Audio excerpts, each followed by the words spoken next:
बात उस वक्त की है जब बिहार का बंटवारा तय हो गया था, बस कुछ समय ही शेष थे। तब कहा गया था विभाजन के बाद बिहार में बाढ़ और बालू बच जाएगा। तब मजाक ही मजाक में यह भी कहा गया था सिर्फ बाढ़ और बालू ही नहीं, लालू भी। तब तक लालू प्रसाद भी बारंबार इस बात को दोहरा चुके थे, जब तक रहेगा समोसे में आलू तब तक बिहार में लालू।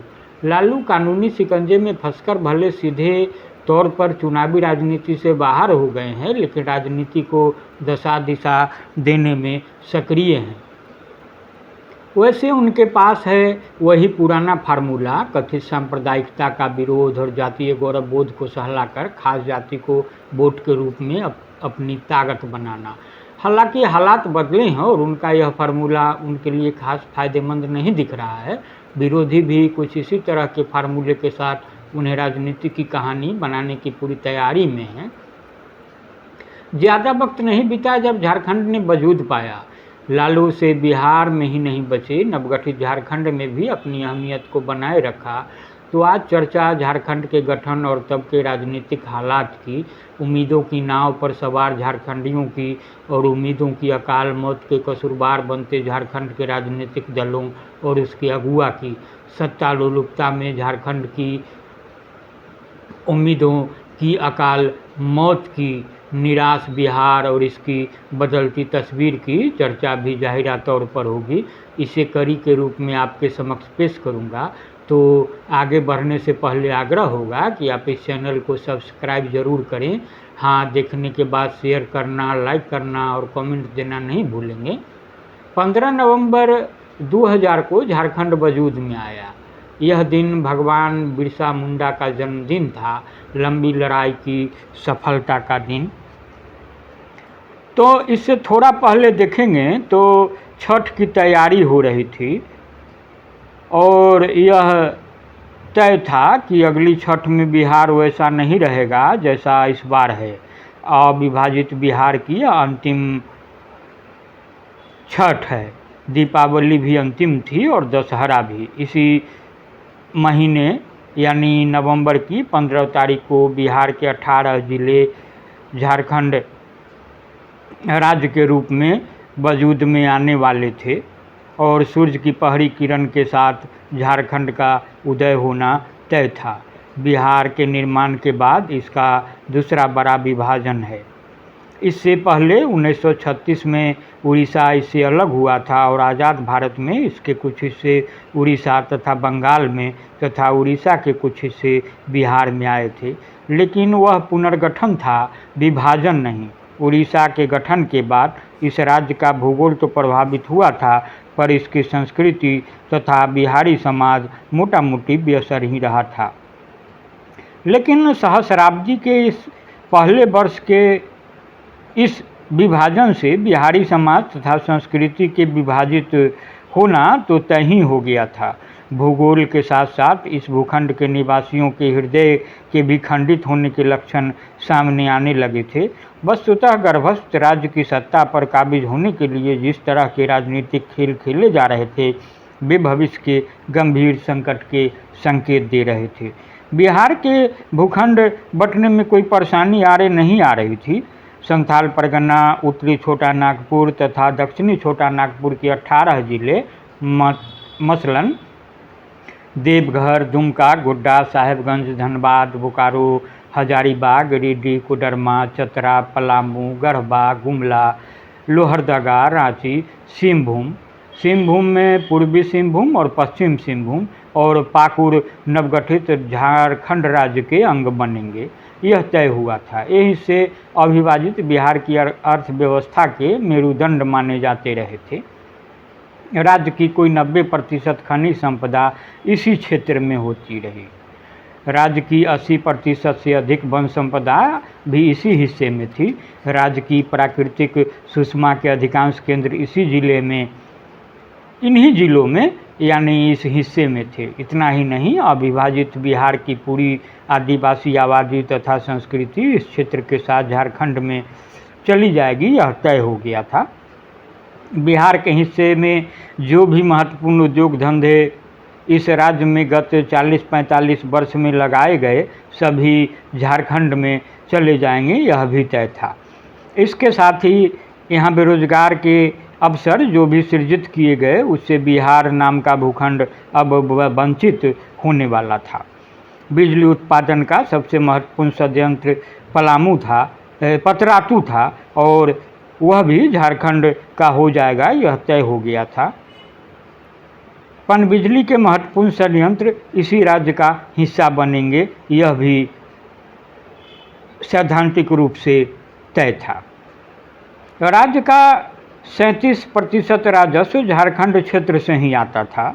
औद्योगिक कच्चे माल की रॉयल्टी, कोयले तथा अन्य खनिज की रॉयल्टी, वनोपज की आमदनी इसके महत्वपूर्ण घटक थे। इसके अलावा राज्य क्षेत्र के वाणिज्यिक करों तथा उत्पाद शुल्कों में भारी आमदनी इस क्षेत्र से थी। अब बिहार के आय के स्रोत गंभीर रूप से प्रभावित होने वाले थे। कोयला तथा खनिज की रॉयल्टी में बिहार की हिस्सेदारी शून्य हो जाएगी, यह तय था। वनोपज की आमदनी कोई 80% समाप्त होनी भी तय थी। इस विषम आर्थिक स्थिति के कारण ही अनेक हलकों में भी झारखंड के गठन तथा बिहार विभाजन का विरोध किया जा रहा था। यह विरोध पहले राजनीतिक स्तर पर था, पर झारखंड विरोध में सबसे उग्र राजनीतिक दल राष्ट्रीय जनता दल राबड़ी देवी की सत्ता के लिए इसके निर्माण में सबसे बड़ा मददगार बन गया। फिर भी छोटे मोटे विरोध जारी रहे और मामला अदालत में पहुंच गया। चूँकि संविधान की धारा 3 के अनुसार नए राज्य के गठन या राज्यों की सीमा में बदलाव का सारा अधिकार लोकसभा के सामान्य बहुमत को हासिल था, इसलिए इस मसले पर अदालत कुछ बड़ा निर्देश दे सकेगा, इसमें संदेह था। ऐसी स्थिति में 15 नवंबर को भगवान बिरसा मुंडा के जन्मदिन को झारखंड राज्य का अस्तित्व में आना तय हो गया था। विभाजन के दंश के संत्रस्त बिहार की राजनीति को राज्य की स्पीरा की थोड़ी भी परवाह थी, ऐसा नहीं देखा गया। यहाँ की पूरी राजनीति गर्भस्थ राज्य की सत्ता पर काबिज होने के लिए परेशान थी और इस जोड़ तोड़ में उसका बड़ा विकृत स्वरूप उभर कर सामने आ रहा था। राजनीति कभी मिशन रही होगी, अब यह करियर बन गई थी और अन्य सभी करियर की तरह इसमें भी गलाकाट प्रतियोगिता चल रही थी। राजनीति के इस असली चरित्र की सफल अभिव्यक्ति झारखंड क्षेत्र की सत्ता को लेकर हो रही थी। सत्ता पर काबिज होने की इस दौर में एक तरफ राष्ट्रीय जनतांत्रिक गठबंधन था तो दूसरी ओर लालू प्रसाद के नेतृत्व में राजद कांग्रेस गठबंधन। लेकिन ये दोनों ध्रुव थे और इन दोनों ध्रुवों के भीतर घमासान मचा हुआ था। राजद का सबसे बड़ा घटक भारतीय जनता पार्टी था। राज्य की विधानसभा में इसके 32 विधायक थे। इसके अन्य घटक दलों समता पार्टी तथा जनता दल यू के 8 विधायक। गठबंधन को प्रस्तावित विधानसभा के मनोनीत सदस्य का समर्थन मिलना तो तय था। इसे उम्मीद थी कि निर्दलीय तथा अन्य छोटे दल के सदस्यों का भी समर्थन मिलेगा। तो 82 सदस्यीय विधानसभा में बहुमत के लिए कम से कम 42 विधायकों का समर्थन चाहिए था और राजग को किसी भी सूरत में इस जादुई संख्या को हासिल कर लेने का भरोसा था, इसलिए वह मुख्यमंत्री के चयन में व्यस्त था। लेकिन उसकी असली समस्या झारखंड मुक्ति मोर्चा थी। 1999 के मार्च में बिहार में नीतीश कुमार की 9 दिन की सरकार के गठन में झामुमो की मदद तथा उस मंत्रिपरिषद में इसके नुमाइंदे के तौर पर स्टीफन मरांडी की शिरकत राजद के लिए परेशानी का सबब बन गया था। उन दिनों सरकार बनाने की व्यग्रता में राजग नेताओं ने झारखंड की सत्ता शिबू सोरेन को सौंपने का वादा कर इसके 12 विधायकों का समर्थन लिया था। अब जो हालात बदले थे उसमें शिबू सोरेन अपना हक मांग रहे थे। हालांकि झारखंड में सरकार बनने के लिए इन 12 विधायकों का समर्थन महत्वपूर्ण हो सकता था, पर निर्णायक नहीं। इसलिए राजग का सबसे बड़ा घटक भाजपा झामुमो के दावे को दरकिनार कर रहा था। हालांकि शिबू सोरेन राजग पर अपना दबाव बढ़ा रहे थे और नीतीश कुमार जैसे राजद नेताओं की खामोशी से इस गठबंधन में उनका पक्ष लगातार कमज़ोर होता जा रहा था। लेकिन वह दूसरा रास्ता भी अख्तियार कर रहे थे जो भाजपा और राजग की राजनीति को संकट में डालने वाला था। लालू प्रसाद की झारखंड की सारी राजनीतिक उम्मीद शिबू सोरेन के इसी तेवर और इसके राजनीतिक नतीजे पर टिकी थी। आरंभ में सरकार बनाने के लिए परेशान लालू प्रसाद कांग्रेस के विधायकों के रुख के कारण शांत हो गए थे, लेकिन अंदरूनी तौर पर सरकार बनाने की दिशा में वह अब भी सक्रिय थे।